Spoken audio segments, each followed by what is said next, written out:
Today marks the final sermon in the series that I've entitled Become. And we've been working with this definition and this idea of what does it mean to become? What am I talking about when we're talking about, well, you need to become?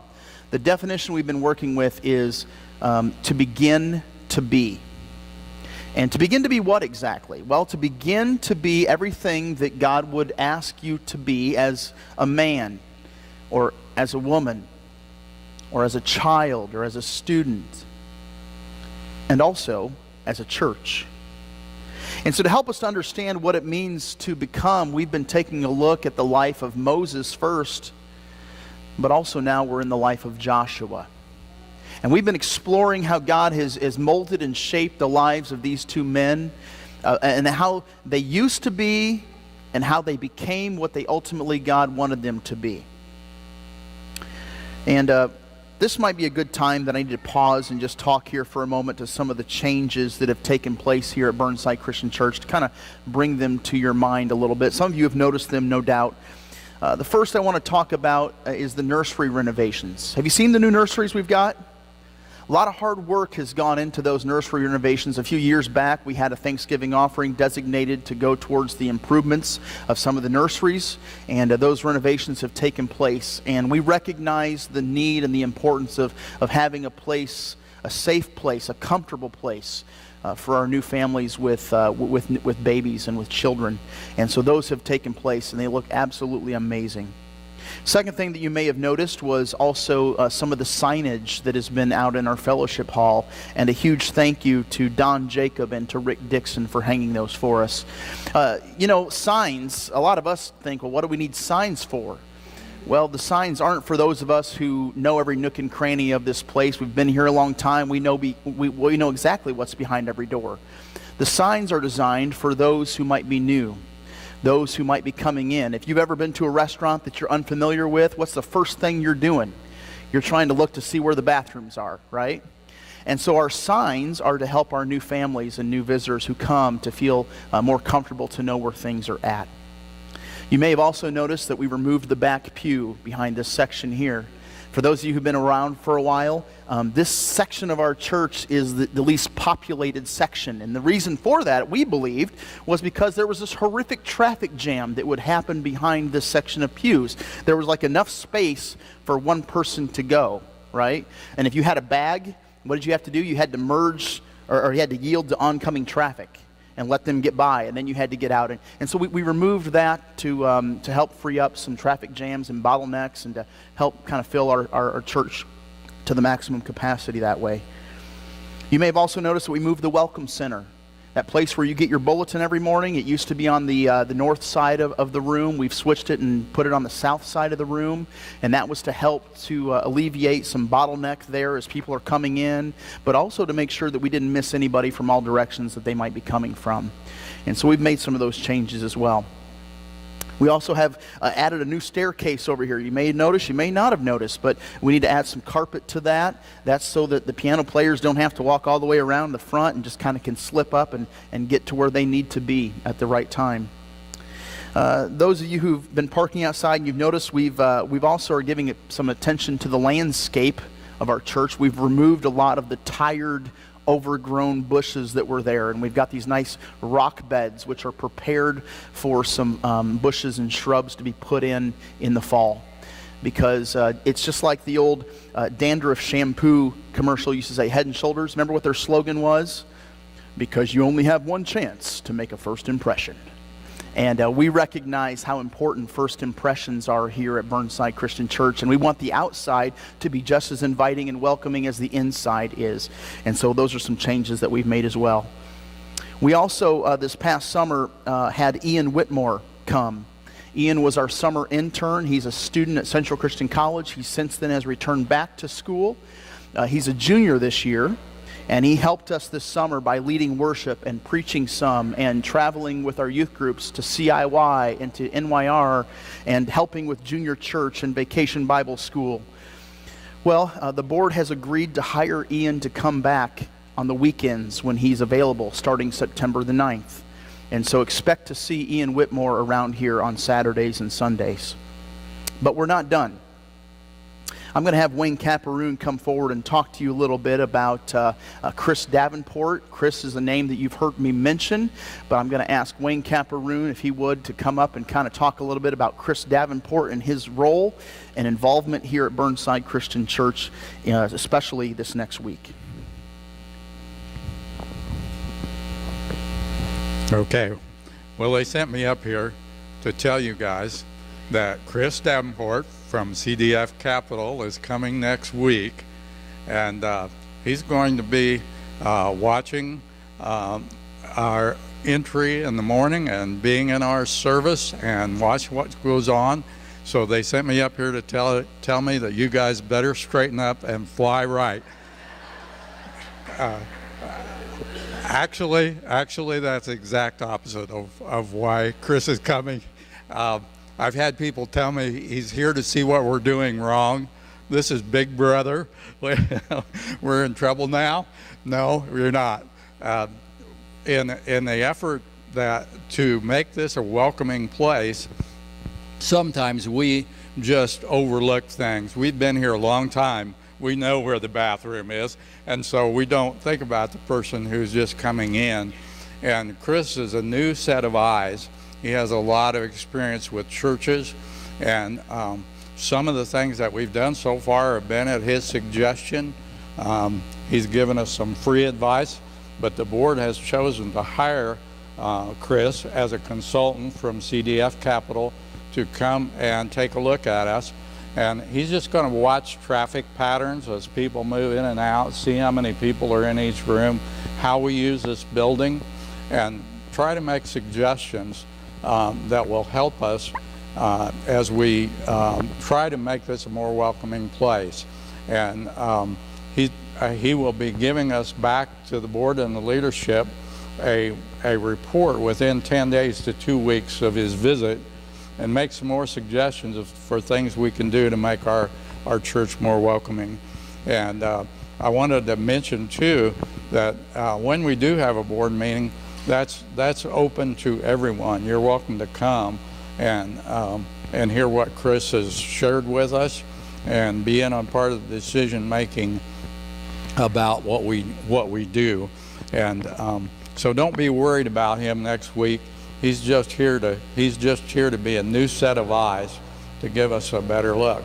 And while we're here and have this moment, I just want to say there's a lot of effort on the part of your leadership here to make this a more welcoming place for our community, because we know that there are churches in our community that are going down, and we know there are people out there in our community who need a church home. And we'd love that to be Burnside, but we need one other element, and you are the other element. We need you to bring them, and so we'll make it as welcoming as we possibly can, and you invite them to come with you and join in on what's going on at Burnside. And if you do that, I think we'll fill this place up twice over. Okay? Amen. Thank you. Amen.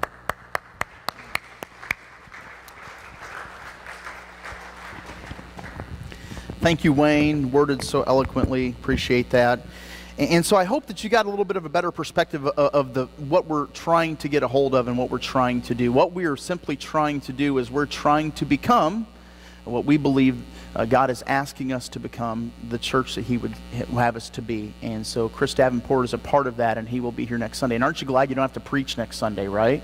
I mean, it's going to be nerve-wracking, but we're going to be as normal as possible, and looking forward to hearing his suggestions and his insight as to what we might be able to improve on. And also, he's not just telling us what we can improve on, he's telling us what we're doing well.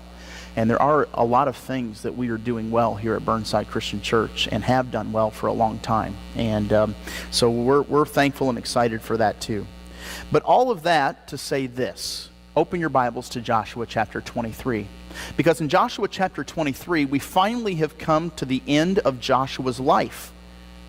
And when we first met Joshua, he was this kind of unsure, not really sure that he was the guy to be leading the nation of Israel.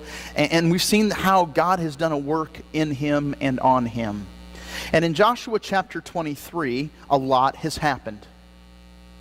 Joshua has, for the most part, conquered the promised land. He's driven out the inhabitants who lived there. He's divided up the land among the 12 tribes of Israel and has given land to each of them. And the people are enjoying now a time of peace. Finally, a time of peace.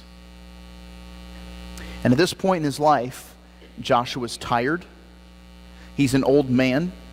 He's been fighting for God for a long time. And he knows that his end is near. And this is what Joshua tells the people. It's his farewell address. Joshua chapter 23, verses 1 through 7. Now it came about after many days that when the Lord had given rest to Israel from all their enemies on every side, and Joshua was old, advanced in years, that Joshua called for Israel, for their elders, and their heads, and their judges, and their officers, and said to them, I am old, advanced in years. You have seen all that the Lord your God has done to these nations because of you. For the Lord your God, he who has been fighting for you. See, I have apportioned to you these nations which remain as an inheritance for your tribes, with all the nations which I have cut off from the Jordan even to the great sea towards the setting sun. The Lord your God, he will thrust them out from before you and drive them from before you. And you will possess their land just as the Lord your God promised you. Be very firm then to keep and do all that is written in the book of the law of Moses, so that you do not turn aside from it from the right or to the left, so that you will not associate with these nations, these which remain among you, or mention the name of their gods, or make anyone swear by them, or serve them, or bow down to them. You see, what Joshua is doing here in these verses is he senses that time is of the essence, that it is a time of urgency, because time is running out for him. And he wants to ensure that he leaves the people in a good place, that he leaves the people chasing after the vision that was first brought through Moses and then continued through him. He wants the people to continue to strive and become the people that God would have them be. And so as we turn the page now to Joshua chapter 24, we come to the one of the most famous scriptures in the Bible, and it comes from the lips of Joshua as he continues this address to the people. In Joshua chapter 24, verse 15, it says this, If it is agreeable in your sight to serve the Lord, choose for yourselves today whom you will serve, whether the gods which your fathers served, which were beyond the river, or the gods of the Amorites on whose land you are living. But as for me and my house, we will serve the Lord. There's a good reason why Joshua chapter 24 verse 15 hangs in nice little picture frames on the walls of many homes. Perhaps some of you have that hanging in your home as well. And the reason that it hangs in so many homes is because this is a statement of conviction. These are the last words of Joshua son of Nun, the right hand of Moses, and now the leader of the nation of Israel. And if you know anything about last words, then you know that last words are important. Because time is of the essence, if you've ever sat next to someone who knew they were dying, who had just a few days left to live, you probably didn't spend a lot of time talking about the mundane things of life, like the weather, like sports. You probably reserved those conversations for things that meant something, things that mattered, things that were on the person's heart. And so that's exactly what Joshua is doing. If it is disagreeable in your sight to serve the Lord, choose for yourselves today whom you will serve, whether the gods which your fathers served, which were beyond the river, or the gods of the Amorites in whose land you are living. But as for me and my house, we will serve the Lord. That's what he says. Well, three truths that I want to lay before you from this verse, and here's the first. You need to know there are other gods to serve. You see, what you need to be aware of is that there are other gods who would seek your attention. There are other gods that want your time and your money and your talents. There are other gods to serve. I mean, look at the Israelites. The Israelites were exposed to the Egyptian gods. Remember their history? They were slaves in Egypt for over 400 years. before Moses led them out of Egypt and to the base of Mount Sinai. And while they were in Egypt for 400 years, they were exposed to the myriad of gods the Egyptians devoted themselves to. The Egyptians were known to have dozens of gods. Gods like the god of the Nile River, or the god of the sun, or the god of fertility. The list just goes on and on and on. And apparently, there was worship of some of these false gods still going on. Whether it's because of the Egyptians or some other foe or some other false god living in the promised land that they kind of picked up along the way. But I guess that only goes to show you that hundreds of years of bad habits and sinful behavior is a hard thing to break. And Joshua is standing before the people, urging them to worship the one true God, the one who delivered them into the promised land. But here's the thing. Like the Israelites, some of us have been serving the gods of our fathers and our mothers. You see, for some, your parents were always consumed with money. They were obsessed with it. Ways to have more, ways to keep it. And so you find yourself consumed with money. For others, your parents were always people who worried. They fretted over the future. They were consumed about things they couldn't control. And so, guess what? You're a worrier. Some had parents who only cared about themselves. And so they put themselves ahead of everything and everyone else. And so if that meant that they had to lie to get ahead, well, guess what? They lied to get ahead. If it meant that they hurt other people in the process of getting ahead, oh well, as long as they came out on top looking good and getting ahead. There are a ton of other gods out there that get worshipped as well. There's the god of popularity. You want to be well liked, you want to please people, and so you're exhausted because you've literally been spending your time and spinning your wheels trying to please everybody all the time, and you just can't do it. There are some who treat their children as gods, and they worship their children. You see, some have kids that get elevated to the status of God. And your kids are the one who runs the house. Your kids come first, even ahead of God. And it damages your relationship with one another as husband and wife, and it damages your relationship with God. And you end up having spoiled kids as a result. There are others who worship their job ahead of anything else. Work, work, work, and more work. You're consumed with it.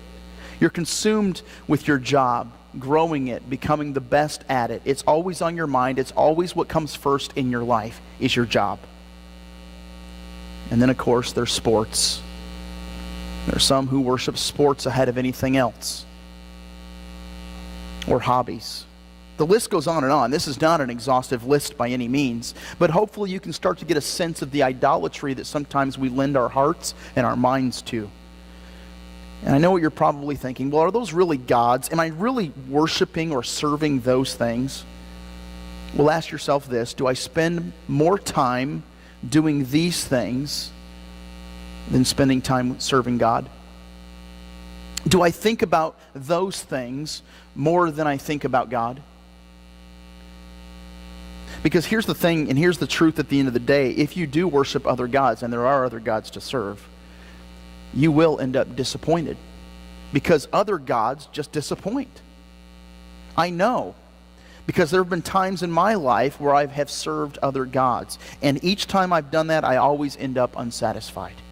And I kick myself because God told me that those things wouldn't fulfill me.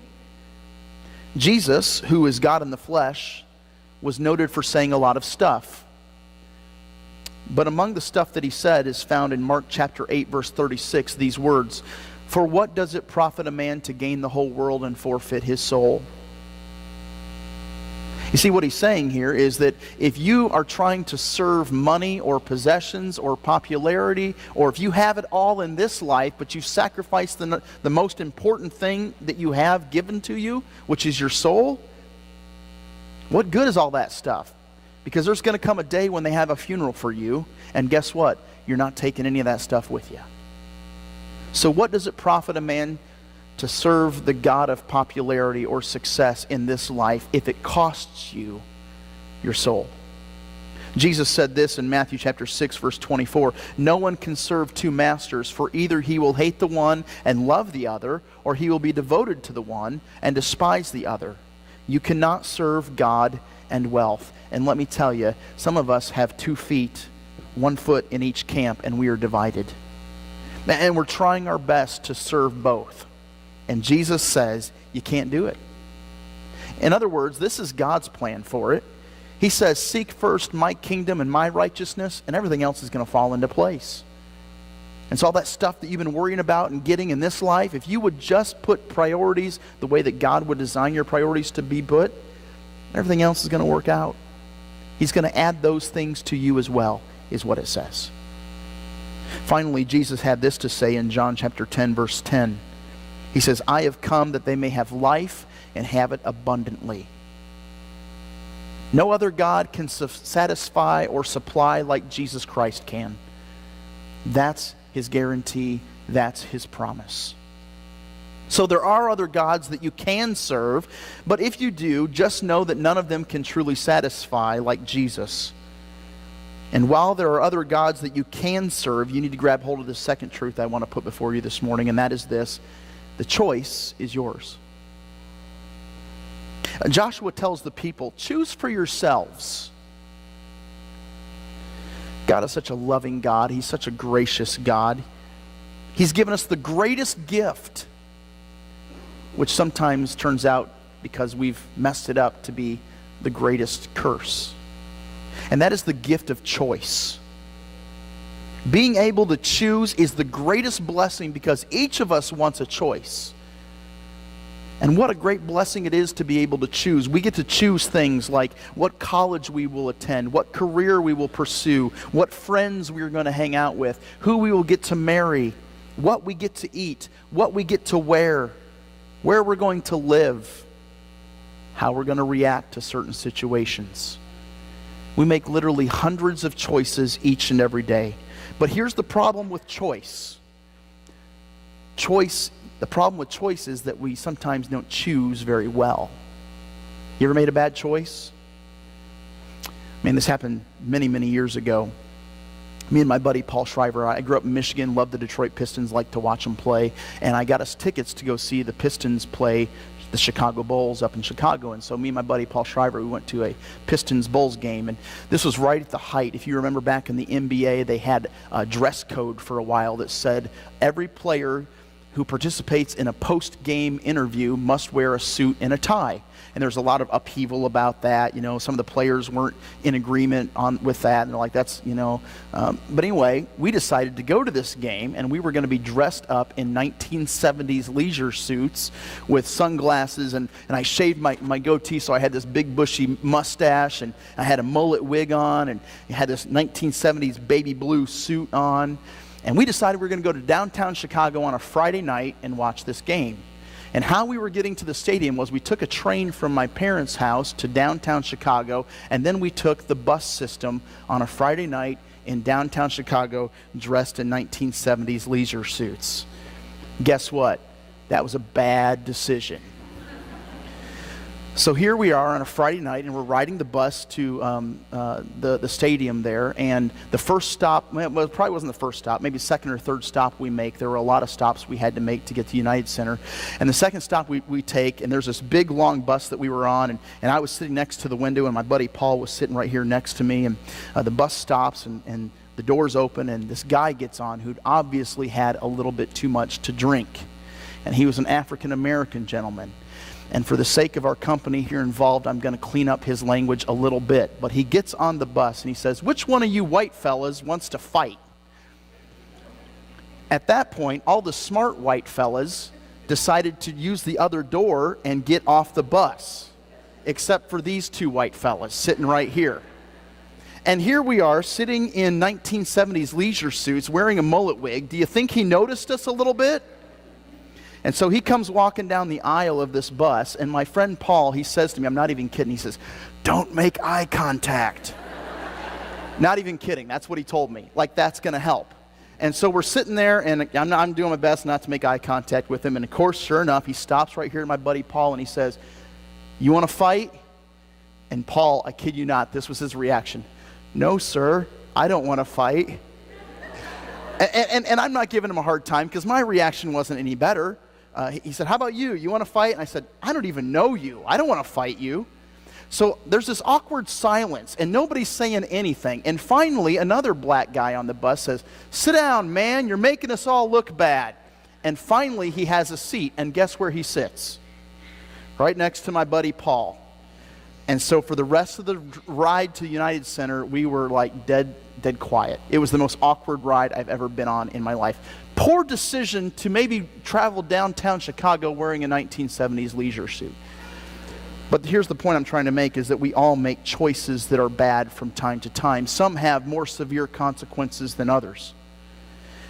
And he tells them, he says, "Choose for yourself this day whom you will serve." Throughout history, we are given example time and time again of God's creation choosing bad choices. Remember Satan? He was an angel. Did you know that at one time? God created angels, and Satan was a created angel who dwelled with God in heaven. And angels were created to serve God. Here's the problem, though. Satan thought that he was better than God, that he should be the one in charge. And so Satan leads a coup, a rebellion, and tries to overthrow God. How do you think that worked out for him? Not so good. He was cast out of heaven and will be forced to spend an eternity separated from God in hell. Then there's Adam and Eve, who chose to eat of the forbidden fruit. I mean, God placed them in paradise, and the only rule they had was don't eat fruit from that tree, the tree of the knowledge of good and evil. And so what do Adam and Eve do? They choose to eat fruit from the one tree God told them not to eat. And maybe you're sitting here, well, why did God give them that choice? Why not just take away that choice and create a Garden of Eden where there was no possibility to mess it up? Why even give them an option to choose? Here's why. God has never been interested in the mindless worship of the masses. He's not into robotic worship because this is what I must do. He is a God who wants to give you a choice. And while its best choice is to worship and serve Him, He's not going to force Himself on anyone. And He's going to give us an opportunity to choose. He could have chosen mindless robotic worship. He could have had that. But He wants sincere worship that stems from a choice that has to be made. We make choices every single day, but the most important choice you can make is this: choose to serve God. And you're here today because you made some choices to be here.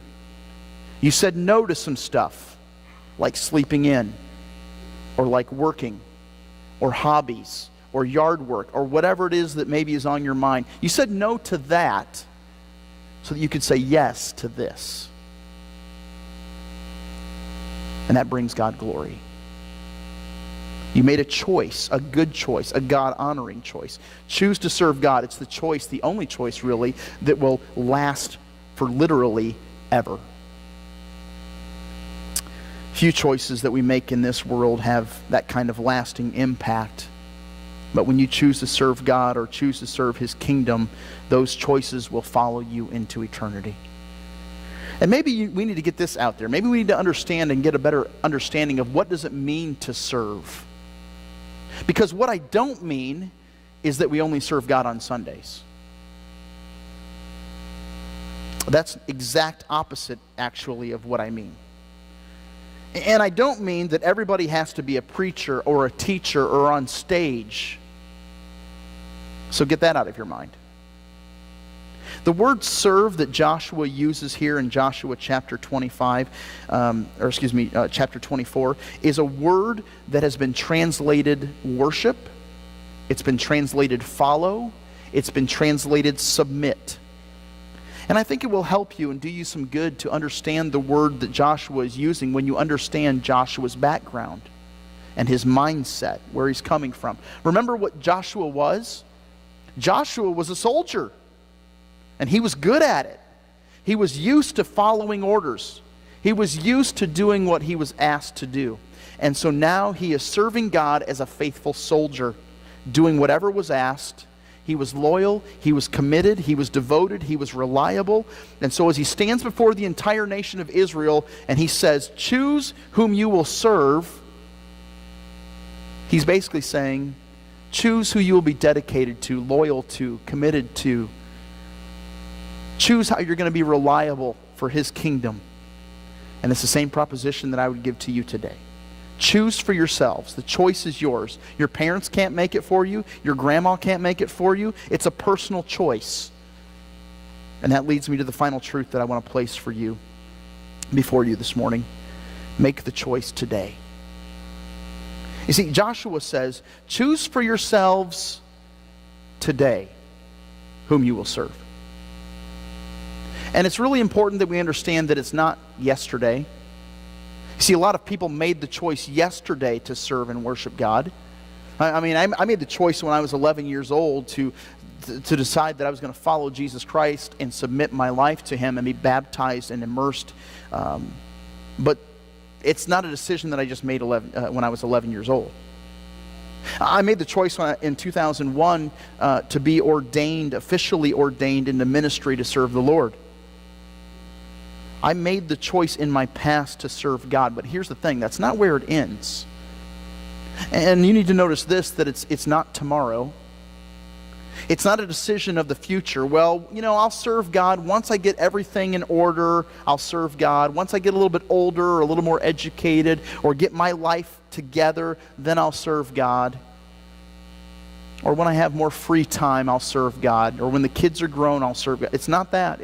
It's not a decision made in the future. It's a decision that requires you to choose now. It's today. And so each morning when you wake up, you need to purpose in your heart that you're going to choose to serve God today. It's a decision that you will have to make each and every day for the rest of your life. Today, I'm going to serve God.